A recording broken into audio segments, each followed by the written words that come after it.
अध्याय 4 प्रश्नावली 3 का 16वां क्वेश्चन। ठीक है। टेलीविज़न बनाने वाली एक कंपनी तीसरे वर्ष में 600 टेलीविज़न तथा 7वें वर्ष में 700 टेलीविज़न बनाती है।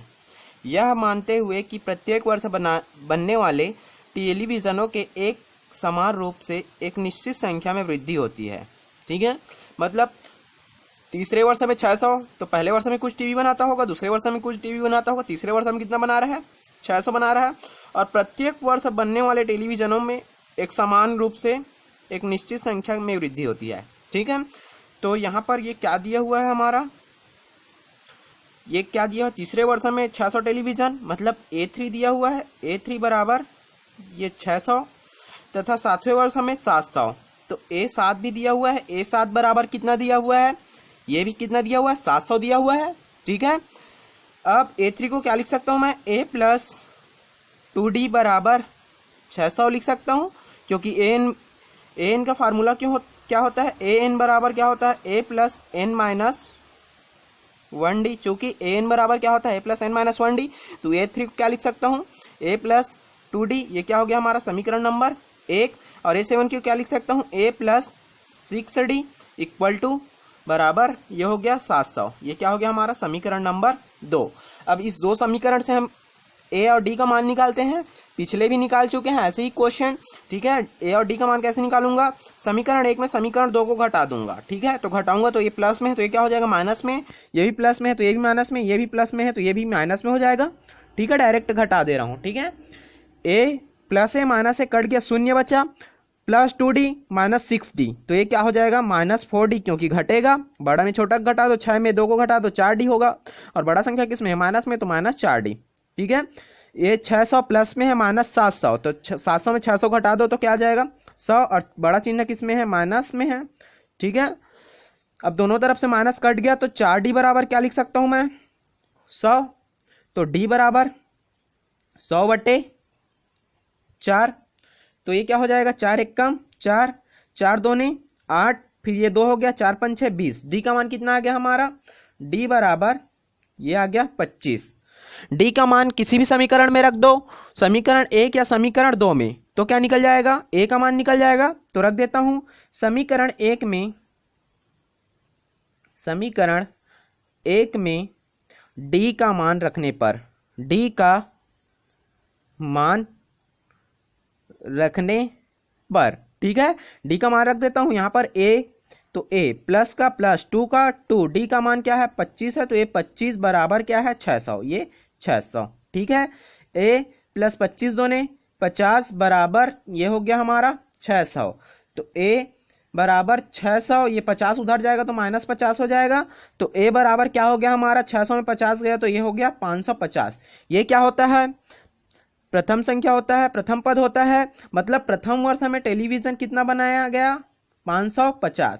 ये पहला का आंसर मिल गया हमें। ठीक है, प्रथम वर्ष में बनाया गया टेलीविजनों की संख्या कितना है 550 है। 90वें वर्ष में बनाया गया टेलीविजनों की संख्या, 90वें वर्ष में मतलब A9 निकालना पड़ेगा, A9 बराबर A प्लस 8D। ठीक है, A का मान कितना है 550 प्लस 8 का 8D का मान कितना है 25, तो ये हो गया 25। ठीक है, अब क्या हो जाएगा हमारा 550 का 550 प्लस 25 अट्ठे 200 हो जाएगा। ठीक है, अब ये 550 प्लस 200 750, मतलब 9 वर्ष में बनाए गए टेलीविजनों की संख्या क्या है, 90वें वर्ष में बनाए गए टेलीविजनों की संख्या 750 है। अब बोला है तीसरा क्वेश्चन, प्रथम 7 वर्षों में बनाए गए कुल टेलीविजनों की संख्या। ठीक है, यहां से दूसरा क्वेश्चन है, प्रथम 7 वर्षों में बनाए गए, तो S7 निकालना पड़ेगा, S7, तो ये क्या हो जाएगा फार्मूला से n/2 रहता है, मतलब n का मान क्या हो गया 7/2, और 2a का मान कितना है यहाँ पर 550, तो ये हो गया 550 प्लस n-1d, तो ये 7 है n का मान, तो 7 माइनस 1, और d का मान कितना है 25, तो ये 25। ठीक है, इतना हो गया। अब इसको मैं क्या सॉल्व कर सकता हूं, 7/2 और 550 का गुणा 2 से, तो ये क्या हो जाएगा 1100। ठीक है, 2 शून्य 0, 2 पंचे 10, 10 का शून्य हासिल आई 1, 2 पंचे 10 और 1 11। ठीक है, प्लस 6 गुणित 25, 7 में से 1 गया तो क्या हो गया 6 और ये 25, ठीक है। 7/2 और ये हो गया 1100 और 25 छक्का 150, ठीक है, हो गया इतना। ये हो गया 7/2 का 7/2 गुणित 1150 प्लस 150 कितना हो जाएगा 1250, ठीक है। 2 1 कम 2 छक्का 12 और 2 2 4 और 2 5 6 10, कितना हो गया 625। 7 गुणित 625 तो कितना आ जाएगा 7 5 6 35, 35 की 5 हासिल आई 3, 7 दूनी 14 और 3 17, 17 की 7 हासिल आई 1, 7 छक्का 42 और 1 43, ठीक है 4375। प्रथम 7 वर्षों में बनाए गए कुल टेलीविजनों की संख्या कितना है 4375, ठीक है। तीनों आंसर पता चल गया, ठीक है। अब हम देखते हैं नेक्स्ट क्वेश्चन, क्वेश्चन नंबर 17, ठीक है। एक निर्माण कार्य ठेके में कराया जा रहा है, ठीक है। एक निर्माण कार्य किस में कराया जा रहा है ठेके में कराया जा रहा है, जिसे एक निश्चित तिथि तक पूरा करना है। निश्चित तिथि से विलंब होने पर जुर्माने का प्रावधान इस तरह है, पहले दिन के लिए 200 रुपये, दूसरे दिन के लिए 250 रुपये, तीसरे दिन के लिए 300 रुपये इत्यादि। अर्थात पहले दिन का जुर्माना 200 रुपया है और इसके बाद प्रत्येक दिन का जुर्माना 50 रुपया बढ़ाया जाएगा, ठीक है। ठेकेदार ने कार्य में 30 दिन का विलंब किया तो उसे कुल कितना जुर्माना देना होगा और 30वें दिन के लिए कितना जुर्माना होगा, ठीक है। तो जुर्माना दिया हुआ है तो ये क्या हो रहा है 200 हो रहा है, फिर 250, फिर 300, डेली 50 रुपये बढ़ रहा है, तो एक समांतर श्रेणी में बढ़ रहा है, ठीक है। तो यहाँ पर हमारा पहला पद क्या हो जाएगा, इस अनुसार से समांतर श्रेणी में पहले दिन कितना लगा जुर्माना, वही हमारा पहला पद हो जाएगा 200 रुपये। फिर दूसरे दिन कितना बढ़ रहा है, इसको A2 लिख सकता हूँ 250 रुपये। फिर तीसरे दिन A3 बराबर कितने दिन, तीसरे दिन के लिए जुर्माना 300 रुपये, ठीक है। 200 रुपये है पहले दिन के लिए जुर्माना 200 रुपये है और उसके बाद प्रत्येक दिन का जुर्माना 50 रुपये बढ़ जाएगा, ठीक है। 50 रुपये बढ़ रहा है तो डी का मान 50 दिया हुआ है, या ऐसे भी निकाल सकते हैं A2 - A1 तो भी 50 आएगा, ठीक है। अब ठेकेदार ने कार्य में 30 दिन का विलंब किया तो उसे कुल कितना जुर्माना देना पड़ेगा। अब एन का भी मान दे दिया हुआ है, एन बराबर कितना है 30 दिन, ठीक है। तो क्या बोला है 30 दिन का विलंब किया तो कुल कितना जुर्माना देना पड़ेगा, तो हमें क्या निकालना पड़ेगा S30 निकालना पड़ेगा। तो एस एन का फार्मूला क्या होता है हमारे, चूंकि एस एन का फार्मूला होता है एस एन बराबर n/2 2a plus n - 1d, यही होता है। तो यहाँ पर S30 बराबर क्या हो जाएगा 30/2 और 2 का 2 गुणित a का मान कितना है 200 प्लस n - 1 मतलब ये 30 - 1 या 30 - 1 और d का मान कितना है हमारा 50, तो ये हो गया 50, ठीक है। अब इसको सॉल्व करते हैं तो 2 और 2 15 30 हो जाएगा, ठीक है। अब 2 का गुणा 200 के साथ तो ये हो जाएगा 400 प्लस 29 गुणित 50, ये इतना हो गया। अब 15 ये 400 प्लस 5 × 45, 45 की 5 हासिल आई 4, 5 दूने 10 और 4 14, 1450 हो जाएगा, ठीक है, क्योंकि शून्य पीछे में है तो शून्य लगा दिया, ठीक है। बराबर 15 और 1450 गुणित 400 कितना हो जाएगा 1450 गुणित 400, ये हो जाएगा 1850, ठीक है। अब 15 का गुणा 1850 के साथ करूंगा तो क्या हो जाएगा 15 शून्यम शून्य हासिल आई, 15 शून्यम शून्य हो गया, कुछ नहीं हासिल आएगा। 15 पछे 75, 75 की 5 हासिल आई 7, 15 अट्ठे 120, 20 का शून्य हासिल, 15 अट्ठे कितना होगा 120 होगा, 120 और 7 हासिल है तो ये हो गया 7, तो 127, 27 की 7 हासिल आई 12, 15 कम 15 और 12 27, 2750, मतलब उसे कितना राशि देना पड़ेगा 27,750 रुपया देना पड़ेगा। इसी में एक क्वेश्चन और है, ठीक है। और 30वें दिन के लिए कितना जुर्माना होगा, मतलब 30वें दिन के लिए मतलब A30 दिन A30 निकालना पड़ेगा, तो A30 को क्या लिख सकता हूं A + 29D, ठीक है। A का मान कितना है 200 है तो ये 200 प्लस 29 गुणित D का मान कितना है, D का मान 50 तो ये 50, ठीक है। 200 प्लस 5 × 45, 45 की 5 हासिल आई 4, 5 दूने 10 और 4 14 और 1 0, ठीक है। तो 1450 प्लस 200 कितना हो जाएगा 1650, मतलब 30वें दिन का जुर्माना उसको कितना पड़ेगा 1650 और कुल 30 दिनों के लिए कितना जुर्माना देना पड़ेगा? 27,750। ठीक है, अब हम देखते हैं नेक्स्ट क्वेश्चन, क्वेश्चन नंबर 18। ठीक है, क्वेश्चन नंबर 18, विद्यालय में विद्यार्थियों के समग्र शैक्षिक प्रदर्शन पर 7 नगद पुरस्कार देने के लिए 700 रुपये की राशि रखी गई है। यदि प्रत्येक पुरस्कार अपने से ठीक पहले वाले पुरस्कार से 10 रुपया कम है तो प्रत्येक पुरस्कार की राशि कितनी है? ठीक है, ये सब क्वेश्चन देखने में बस बड़ा है। ठीक है, सॉल्व बहुत इजी है इसका। ठीक है, कितने पुरस्कार हैं? 7 नगद पुरस्कार हैं, मतलब वो क्या है? n बराबर दिया हुआ है हमें, n बराबर 7।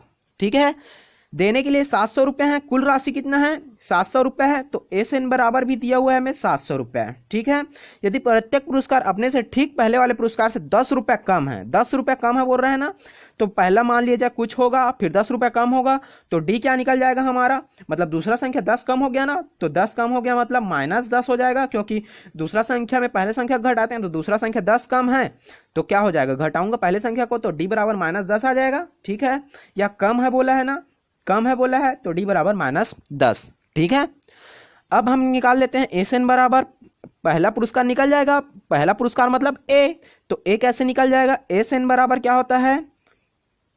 n/2 2A plus n-1D। सबका मान मालूम है, बस A का मान निकालना है। SN बराबर कितना है यहाँ पर? ये 700 बराबर N का मान कितना है? 7/2। ठीक है, 2 का 2, A का A। ठीक है, 2A का 2A प्लस n का मान कितना है? 7 है, 7 - 1 और D का मान कितना है? -10। ठीक है, ये 7 को नीचे और 2 को ऊपर में गुणा कर सकता हूं क्योंकि ये गुणे के रूप में है, तो 700 गुणित ये हो गया 2/7। ठीक है, बराबर ये क्या है हमारा? 2A है प्लस 6 गुणित -10, ये हो गया 6 गुणित -10। ठीक है, स्मॉल ब्रैकेट रखना इसको। ठीक है, 7 एक कम, 7 एक कम और 2 शून्य बचा है। 100 का गुणा 2 के साथ, ये हो गया 200 बराबर 2A प्लस -6 का गुणा 10 के साथ, 6 दहम 60। ठीक है, अब ये 60 इधर आएगा तो 200 प्लस 60 बराबर 2A। 2A को पहले लिख लेता हूं, 2A बराबर 200 प्लस 60 कितना हो जाएगा? 260। तो A बराबर कितना हो जाएगा? 260/2, तो 2 एक कम, 2 2 3 6 3, मतलब प्रथम पुरस्कार A बराबर कितना निकल गया हमारा? 130 रुपये। ठीक है, प्रथम पुरस्कार क्या निकला? प्रथम पुरस्कार क्या निकल गया हमारा? 130 रुपया। अब प्रत्येक पुरस्कार क्या है? दूसरा पुरस्कार क्या होगा? 10 रुपया कम होगा। सेकंड पुरस्कार क्या हो जाएगा हमारा?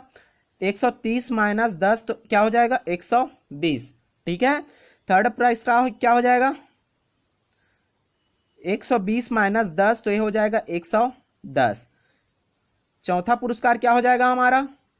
110 - 10 तो ये हो जाएगा 100।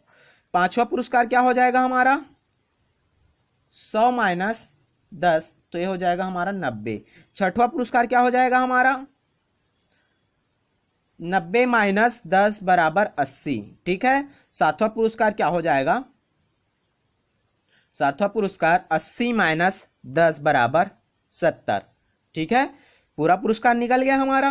पहला पुरस्कार कितना है? 130, दूसरा पुरस्कार 120, तीसरा पुरस्कार 110 और चौथा 100, पांचवा 90, छठवा 80 और सातवां 70। ठीक है, इस सबको जोड़ोगे तो कितना हो जाएगा? 700 रुपया हो जाएगा। ठीक है, अब हम देखते हैं नेक्स्ट क्वेश्चन, क्वेश्चन नंबर 19।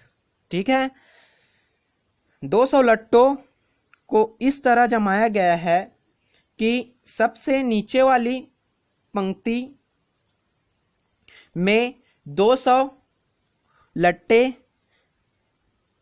उसके ऊपर उसके क्या है? उसके ऊपर की पंक्ति में 19 लट्टे, उससे ऊपर की पंक्ति में कितने हैं? 18। ठीक है, उससे हैं 20 लट्टे, उससे ऊपर की पंक्ति में 19 लट्टे, उससे ऊपर की पंक्ति में 18 लट्टे रखे गए हैं। यह क्रम सभी लट्टों के रखे जाने तक चला। 200 लट्टा है, नीचे में कितना रख रहे हैं? 20, उसके ऊपर में 19, उसके ऊपर में 18। ठीक है, और जब तक 200 लट्टा खत्म नहीं हो जाता तब तक ऐसे ही उसको जमा रहे हैं। ठीक है, ये 200 लट्टू कितनी पंक्ति में रखे गए हैं और सबसे ऊपर की पंक्ति में कितने लट्टे हैं। ठीक है, तो यहां पर क्या क्या दिया हुआ है? ये क्वेश्चन नंबर हमारा 19वां है।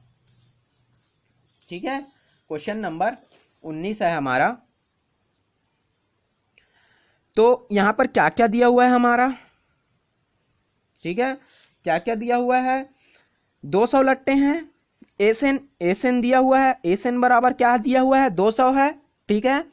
इस तरह जमाया गया है कि सबसे निचले पंक्ति में 200, मतलब सबसे निचले में क्या है 200 है, फिर क्या है 19 है। मान लीजिए प्रथम पद होगा ए, तो क्या हो जाएगा 20 है, फिर उसके ऊपर में दूसरा पद 19, फिर 18, फिर 17, फिर 16, ऐसे चलेगा, ठीक है। और एक एक कम हो रहा है ना, तो सर्वांतर क्या हो जाएगा डी बराबर -1, क्योंकि दूसरा में क्या रखा है 19, तो 19 - 20, तो ये क्या हो जाएगा डी बराबर -1। तो अब यहां से हम n का मान निकाल सकते हैं, कैसे, एस एन बराबर क्या होता है n/2 a plus n-2a plus n-1 D होता है। एस एन का मान पता है कितना है 200 लट्टे हैं टोटल। एन का मान निकालना है, बोला है ना कितनी पंक्ति में रखे गए हैं, तो एन का मान पूछ रहा है। तो यहां पर ए का मान कितना है, सबसे निचले वाले में 20 है, जिसको हम पहले प्रथम पद माने हैं, फिर द्वितीय पद, फिर तृतीय पद माने हैं, प्लस n-1, और डी का मान कितना है -1। हो गया इतना। अब ये हो गया 200 का, 200 बराबर n/2, 2 गुणित 20, तो ये हो गया हमारा 40, प्लस डायरेक्ट गुणा कर दे रहा हूं -n, ठीक है, माइनस माइनस प्लस 1, ठीक है, इतना हो गया। 200 बराबर n/2, और ये हो गया हमारा 40 और 1 41 -n, ठीक है, 41 -n। n का गुणा इधर कर दूंगा तो ये हो जाएगा 400 बराबर n का गुणा अंदर में कर दूं 41n -n²। 41 का गुणा n के साथ 41n, 2 का गुणा इधर कर दिया तो 400 हो गया, n का गुणा 41 के साथ n, फिर इसका गुणा इसके साथ तो n², सबको इधर ले आ रहा हूं तो क्या हो जाएगा, ये प्लस n² हो जाएगा, ये क्या हो जाएगा -41n, और ये हो जाएगा प्लस 400 बराबर ये हो गया 0, ठीक है। अब किस में रखना है ये, इसको क्या कैसे सॉल्व करूंगा, गुणनखंड विधि से हल करूंगा। गुणनखंड विधि से हल करने के लिए मैं इसको कैसे तोड़ूंगा, पहले लघुत्तम निकाल ले रहा हूँ 400 का, क्योंकि इसका 400 का गुणा 1 के साथ करूंगा 400 ही आएगा, तो 400 का लघुत्तम निकाल लेता हूँ, 2 से जाएगा ये हो जाएगा 200, फिर 2 से जाएगा ये हो जाएगा 100, फिर 2 से जाएगा ये हो जाएगा 50, फिर 2 से जाएगा ये हो जाएगा 25, फिर 5 से जाएगा 5 5 6 25, और फिर 5 से जाएगा 5 1 5, 5 5 6 25 हो गया, 2 दूनी 4, 4 दूनी 8, 8 दूनी 16, ठीक है। देखो 25 और 16 का योग क्या होगा 41 होगा, दोनों को माइनस में रखूंगा तो -41 आएगा, दोनों का गुणा करूंगा तो 400 आएगा, ठीक है। रख देते हैं n², तो इसको -25 और -16 लिख सकता हूं, प्लस ये 400 बराबर 0, ठीक है। ये ऐसे कॉम्बिनेशन में नहीं आता तो और कुछ को गुणा करके देखता मैं, लेकिन ये ऐसे में ही आ गया तो डायरेक्ट रख दिया, ठीक है। ये प्रैक्टिस में आता है, ठीक है, बार बार प्रैक्टिस करोगे तो आ जाएगा। ये n और ये 16n, दोनों में n कॉमन है, n कॉमन निकाल लिया, एक n बचा है, यहां से n निकल गया तो यहां पर बचा 25, दोनों में 16 कॉमन है तो -16 कॉमन निकाल ले रहा हूं, यहां पर बचेगा n और यहां पर बचेगा -25, ठीक है, बराबर 0। दोनों में n-25 है, दोनों में से n-25 को क्या निकाल लेता हूं, बाहर निकाल लेता हूं, तो क्या बचेगा n-16 बराबर 0। तो n-25 बराबर 0 या n-16 बराबर 0, क्योंकि n-16 एक बार इधर चला गया, एक बार n-25 इधर चला गया, तो n बराबर क्या आ गया हमारा 25 और n बराबर क्या आ गया 16, ठीक है। तो यहां पर हम थोड़ा सा दिमाग लगाना है, या n का मान रख के भी देख सकते हो, तो इसको मान रखूंगा तो ये माइनस में चला जाएगा, क्यों, क्योंकि हमारा पहले 20 में है, अब 25 पद तक रखूंगा तो माइनस में जाएगा ना, तो इसलिए n बराबर 25 तो नहीं होगा हमारा, तो n का मान क्या लेना पड़ेगा हमें 16। अब n का मान 16 रखेंगे तो क्या निकल जाएगा हमारा, कुल कितने, n बराबर 16, पंक्तियों की संख्या कितना है हमारा, पंक्तियों की संख्या निकल गया 16, क्योंकि 25 क्यों नहीं लिए, 25 से लेंगे तो उधर माइनस में चला जाएगा, ठीक है, क्योंकि नीचे में तो 20 है, फिर ऐसे ही रखते जाएंगे तो उधर माइनस में जाएगा, तो माइनस में जाएगा क्या लट्टा, कभी नहीं जाएगा। या 25 रख के भी देख सकते हो, उसमें क्या आ जाएगा हमारा मान जो है माइनस में आ जाएगा, ठीक है। तो पंक्तियों की संख्या n बराबर 16 निकल गया। अब क्या निकालना है हमें, लास्ट वाले पंक्ति में कितने हैं, सबसे ऊपर की पंक्ति में कितने लट्टे हैं, सबसे ऊपर की पंक्ति में निकालना है। तो a16 बराबर क्या निकलेगा हमारा a + 15d ठीक है। ए 16 पता चल गया, 16 पंक्ति है तो ए 16 निकालना पड़ेगा। ए का मान कितना है हमारा 20 है प्लस 15 और डी का मान कितना है, डी का मान है हमारा -1, ये -1 तो 20 प्लस माइनस 15 एकम 15, ठीक है, प्लस माइनस 15 एकम 15 तो 20 में से 15 गया तो ये 5, ठीक है। यदि मैं 16 को 20, यदि n बराबर हम 25 कैसे नहीं लिए ये सोच रहे हैं तो n बराबर 25 लेके भी देखो तो a बराबर 25, a प्लस क्या लिख सकता हूं इसको 24, d लिख सकता हूं। a का मान कितना है 20 प्लस 24 का 24, d का मान कितना है -1 है, ठीक है। 20 प्लस माइनस 24 एक कम 24 तो एक इसमें आ रहा है -4 तो -4 में जाएगा क्या लट्टा, इसलिए हमें क्या लिया, पंक्तियों की संख्या 16 है और लास्ट पंक्ति में कितने हैं, सबसे ऊपर की पंक्ति में कितने हैं, कितने लट्टे हैं 5, ठीक है। अब हम देखते हैं नेक्स्ट क्वेश्चन। उस क्वेश्चन बहुत लंबा है इसलिए मैं डायरेक्ट बुक से ले रहा हूं, ठीक है। ये हमारा बुक है, ठीक है। एक आलू दौड़ प्रतियोगिता में प्रारंभिक स्थान पर एक बाल्टी रखी है, प्रारंभिक स्थान पर एक बाल्टी रखी है। इस बाल्टी से प्रतियोगिताओं में प्रारंभिक स्थान पर एक बाल्टी रखी है। इस बाल्टी में 5 मीटर की दूरी पर पहला आलू है, जो यहाँ पर 5 मीटर की दूरी पर क्या है हमारा पहला आलू रखा है तथा अन्य आलुओं को एक सीधे रेखा में परस्पर 3 मीटर की दूरी, अब इसके बीच का दूरी क्या है 3-3 मीटर, मतलब एक समांतर श्रेणी में है।